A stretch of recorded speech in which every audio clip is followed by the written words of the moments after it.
cette période de vacances, vous vous êtes intéressé ce matin à l'achat d'une résidence secondaire à plusieurs. Alors au départ, sur le papier, ça peut sembler être une idée très séduisante, non? Ça semble idéal en fait, parce qu'on se dit qu'on va cumuler nos revenus, nos apports personnels et ceux de nos petits copains ou notre famille, et cela va séduire plus facilement les banques. Ce qui est vrai d'ailleurs.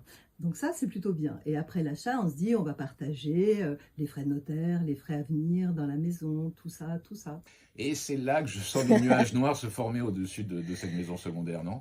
Oui, bien vu, parce qu'on pense jamais à tout en fait. Il y aura les frais de notaire, bien sûr, ça on l'a dit, mais il y aura aussi les frais d'entretien qu'on minimise souvent, les charges de copropriété qu'on peut avoir, hein. Et là, il faut quand même compter 1 à 2% du prix d'achat de la maison. Donc c'est pas rien quand même. Il y aura la taxe foncière aussi à payer et la taxe d'habitation. Parce que ça, pour les résidences secondaires, elle existe toujours, la taxe d'habitation. Et certaines communes touristiques se sont même bien lâchées sur les tarifs ces derniers temps. On va jusqu'à plus 60% d'augmentation dans certaines villes côtières. Et surtout, le problème avec ces maisons, c'est qu'on pense pas souvent à l'organisation future. Comment ça va se passer tout ça, que le nettoyage, l'entretien, la maison, les petites rénovations, tout ça.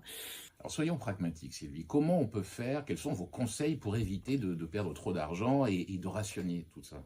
Alors déjà, il faut définir clairement les parts de propriété de chaque acquéreur et les modalités de gestion du bien, les règles de prise de décision et aussi les conditions de revente en cas de mésentente, parce que ça peut arriver plus souvent qu'on ne le croit d'ailleurs.